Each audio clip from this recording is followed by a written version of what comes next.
नेहा घबराई हुई थी। सागर की रिपोर्ट जो आनी थी आज। नेहा ने सोते हुए सागर के चेहरे पर नजर डाली। क्या हुआ है सागर को? कितना कमजोर होता चला जा रहा है। फिर वह मुंबई के मुलुंड इलाके में तीसरे फ्लोर पर स्थित अपने फ्लैट की बालकनी में आकर खड़ी हुई। यहाँ से उसे सोसाइटी का मेन गेट दिखाई पड़ता है। उसने दूर से ही देख लिया कि रिया अपनी स्कूटी से आ रही है। उसका मन और बुझ गया। यह रिया भी उसे चैन से नहीं जीने दे रही है। सागर के बचपन की इस दोस्त पर उसे बहुत गुस्सा आता है। कभी कुछ कह नहीं पाती। सोचती है कह दिया तो सागर की नज़रों में गिर जाएगी। पर कभी वह सागर और रिया की दोस्ती पर शक करती, कभी जासूसी करती, कभी इनके हाव भाव देखती। सागर को नेहा के माता पिता ने पसंद किया था। सागर का स्वभाव, व्यवहार देखकर नेहा को अपने पर गर्व ही हुआ था। वह सागर के साथ अपने वैवाहिक जीवन में पूरी तरह सुखी और संतुष्ट थी। अब नेहा के माता पिता नहीं रहे थे, बहन भाई कोई था नहीं। सागर के भी माता पिता का सालों पहले देहांत हो चुका था। एक बड़ा भाई था जो अपने परिवार के साथ अमेरिका में ही बस गया था। विवाह के बाद से ही सागर का ट्रांसफ़र दिल्ली से मुंबई हो गया था और एक दिन यहाँ उसे अचानक एक मॉल में रिया मिल गई थी। सागर ज़बरदस्ती रिया को साथ घर लेकर आया था। फिर तो दोनों की बातें खत्म ही नहीं हुई थी। सागर ने उसे बताया था कि दिल्ली में एक ही गली में दोनों के घर थे, दोनों साथ ही पढ़े थे। पढ़ाई के बाद रिया जॉब के लिए मुंबई आ गई थी। बीच में कभी कभार दोनों के फ़ोन पर ही बात हुई थी। रिया अपने माता पिता की एकमात्र संतान थी। उसके माता पिता इस समय दिल्ली में ही रह रहे थे। अब तो रिया कभी भी उनके घर आ धमकती थी। रिया वैसे नेहा को पसंद नहीं थी। स्मार्ट, सुंदर, मस्त मौला, खुशमिजाज लड़की थी।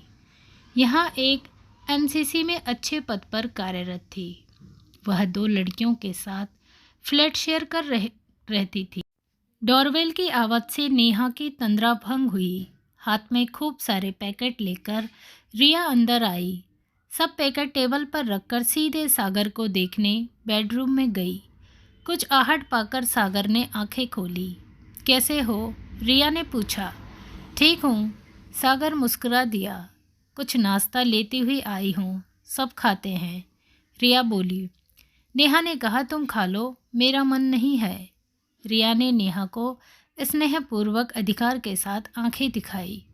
चुपचाप खा लो, अभी तुम्हारा राजकुमार भी स्कूल से आने वाला होगा, फिर उसकी सेवा में लग जाओगी।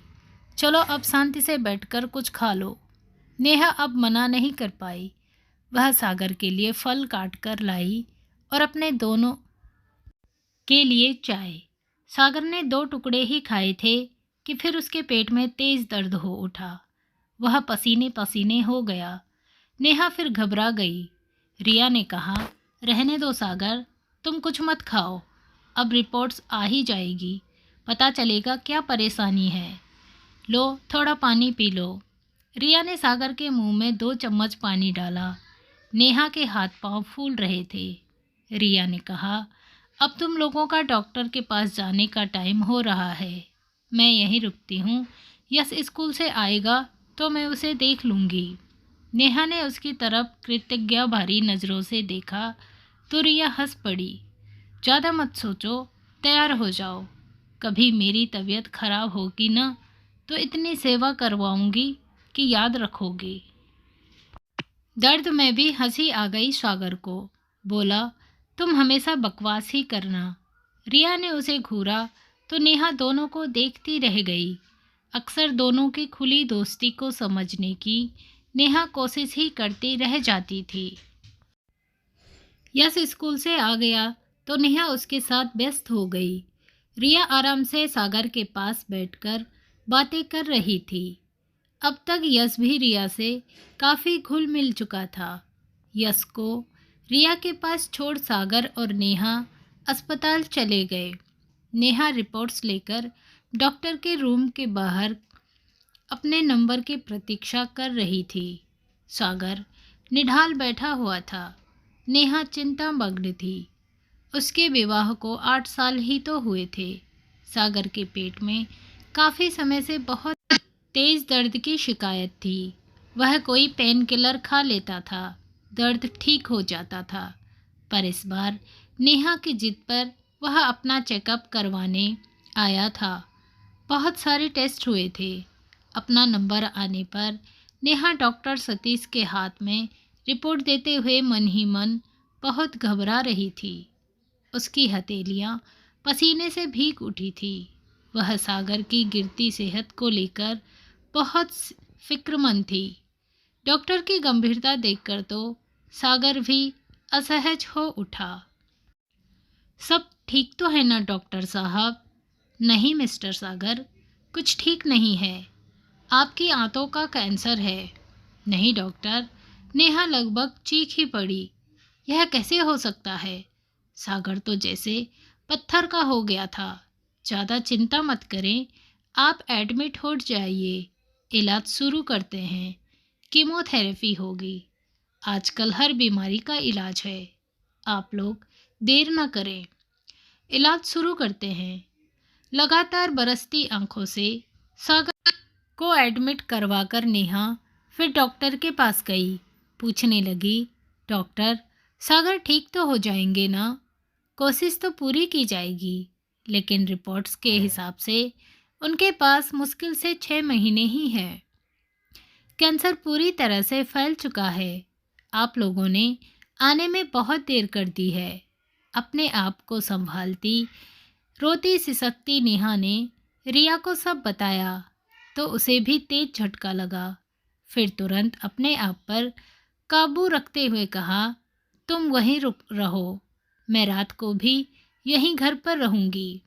कल यश को स्कूल भेज अस्पताल आ जाऊंगी। फिर तुम फ्रेश होने घर आ जाना।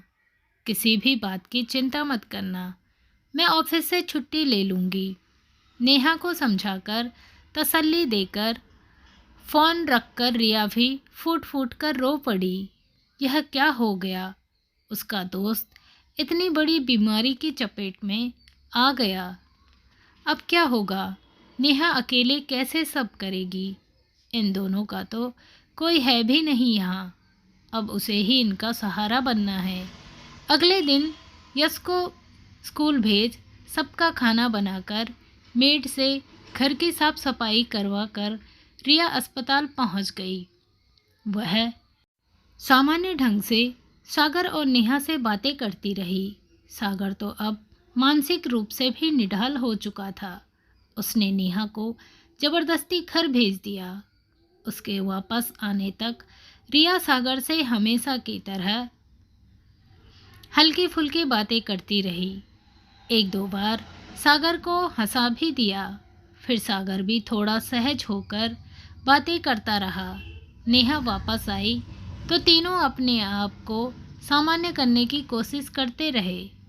अब यही नियम बन गया। रात को रिया ही यश के पास रहती। वह अपना काफ़ी सामान नेहा के घर ही उठा लाई थी। यश को स्कूल भेज वह भी अस्पताल चली जाती। फिर यश के आने के समय नेहा घर आ जाती। उसके साथ कुछ समय बिताकर रात को फिर सागर के पास चली जाती।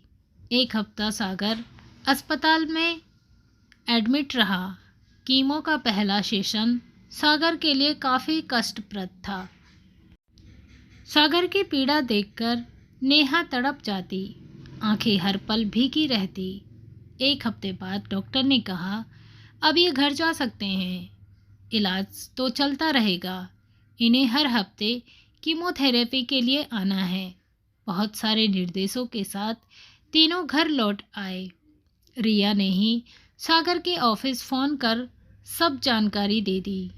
सबको सुनकर धक्का लगा था।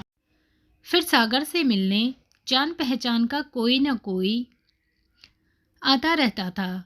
वैसे तो मुंबई में हर व्यक्ति व्यस्त ही रहता है, पर जिन पड़ोसियों से आते जाते जान पहचान हो गई थी, उन्हें रिया ने सागर की बीमारी का हल्का सा संकेत दे दिया था। रिया को महसूस हुआ था कि सागर को कभी भी तबीयत खराब होने पर समय असमय हॉस्पिटल लेकर भागना पड़ सकता है। सो कम से कम कोई पड़ोसी तो ऐसा हो जिस पर नेहा भरोसा कर सके। कीमोथेरेपी के हर सेशन में रिया ही नेहा और सागर को अस्पताल लेकर जाती। नेहा को ड्राइविंग नहीं आती थी। रिया को जैसे हर चीज़ की जानकारी थी। कीमो के सेशन हो रहे थे पर सागर की हालत में कोई सुधार नहीं था। उसके दर्द से नेहा कांप जाती। कभी चुपचाप बैठी रिया की हर बात सोचती तो पलकें आंसुओं से भीग जाती। यह कैसी दोस्ती है जिसने उन लोगों के लिए अपना हर सुख हर आराम भुला दिया है। उसे अब समझ आया था कि दोस्ती तो एक ऐसा सच्चा रिश्ता है जो किसी मांग पर आधारित नहीं है, एक आंतरिक अनुभूति है, स्वार्थ से परे है। कई हफ्ते बीत रहे थे पर सागर की हालत में कोई सुधार नहीं था। अब तो नेहा को हर पल अनिष्ट की आशंका बनी रहती। और फिर एक दिन वही हुआ जिसका डर था। सागर सोया तो उठा ही नहीं। नेहा चित्कार कर उठी। उसकी चीख सुनकर पड़ोसी भी आ गए। नेहा और यश को अपनी बाहों में भरकर रिया भी फूट फूट कर रो पड़ी। उसके बाद नेहा को कुछ होश नहीं रहा। कैसे रिया ने सागर के बड़े भाई रवि को फ़ोन किया। रवि कब पहुंचा, कब अंतिम संस्कार की तैयारियां हुई, कैसे सब हुआ, नेहा को कुछ होश नहीं था। बार बार बेहोश होती, फिर होश आता, फिर रोती। उसका संसार लुट चुका था। उसे चुप करवाने वाले पड़ोसी ने भी रो देती। उसकी हालत देखी नहीं जा रही थी। रिया ने ही सब संभाला। अंतिम संस्कार के बाद यश के सिर पर हाथ रखते हुए रवि ने कहा, नेहा मेरे साथ चलोगी? नहीं भैया। वहीं बैठी रिया ने कहा, भैया आप चिंता न करें, मैं यहीं हूँ यश और नेहा के साथ। पर तुम भी कब तक देखोगी? हमेशा। भैया इसमें परेशानी क्या है? फिर भी रिया, कल तुम्हें अपने भी काम होंगे। नहीं भैया, नेहा और यश से बढ़कर मुझे कभी कोई काम नहीं होगा। मेरे दोस्त के अपने मेरे अपने हैं। अब रिया, यह भावनाओं में बहने वाली बात नहीं है। कल तुम्हारा विवाह होगा, परिवार होगा। वह जब होगा देखा जाएगा। फिलहाल तो मैं इसके बारे में सोच भी नहीं सकती भैया। आप चिंता न करें, मैं हूँ इनके साथ। रवि इस प्रेम, मित्रता और इंसानियत की मूरत को देखता ही रह गया।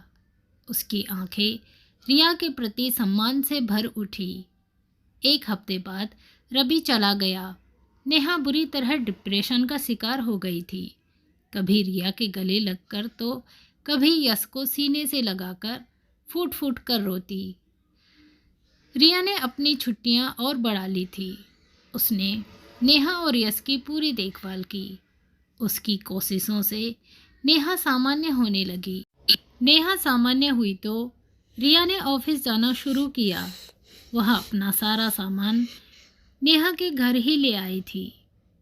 सागर की सारी जमा पूंजी, बीमे की रकम, सब जानकारी नेहा को दी। हर पल उसे यश के लिए जीने का हौसला बंधाती रहती। 4-5 महीने और बीत गए। नेहा को अब यश के भविष्य की सुध आई। उसने रिया से कहा, रिया क्या मुझे नौकरी मिल सकती है कहीं? क्यों नहीं नेहा, मैं हूं ना, सब कर लूँगी। कब तक रिया? प्लीज़ मेरी नौकरी का इंतज़ाम करो। मैं देखती हूँ, तुम्हारा मन भी लगा रहेगा।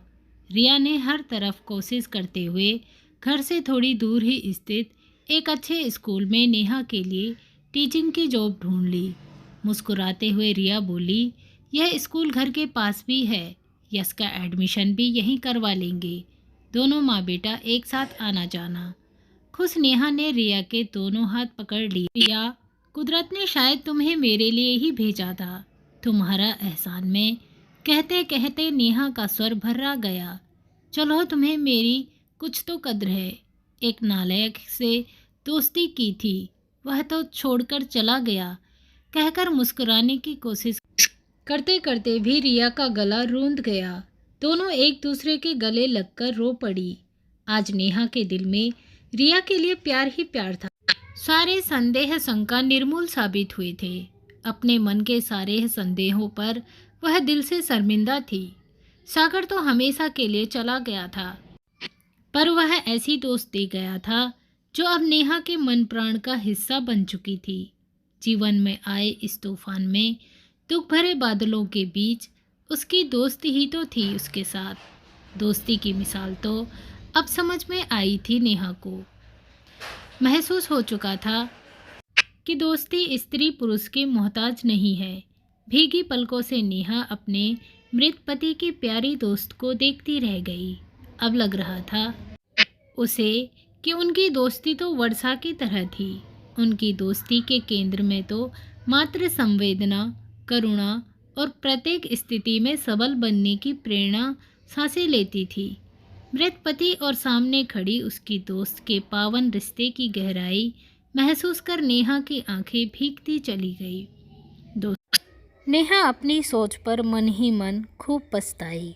दोस्तों, जरूरी नहीं कि एक लड़की और लड़की और एक लड़के और लड़के की ही दोस्ती होती है। दोस्ती लड़के और लड़कियां दोनों में हो सकती है। इसका मतलब यह नहीं कि दोनों में शंका हो। दोनों ही बहुत अच्छे से अपनी दोस्ती को निभाते हैं। आई होप आपको स्टोरी पसंद आई होगी। मिलते हैं नेक्स्ट स्टोरी में। तब तक के लिए बाय। धन्यवाद। Thanks for watching.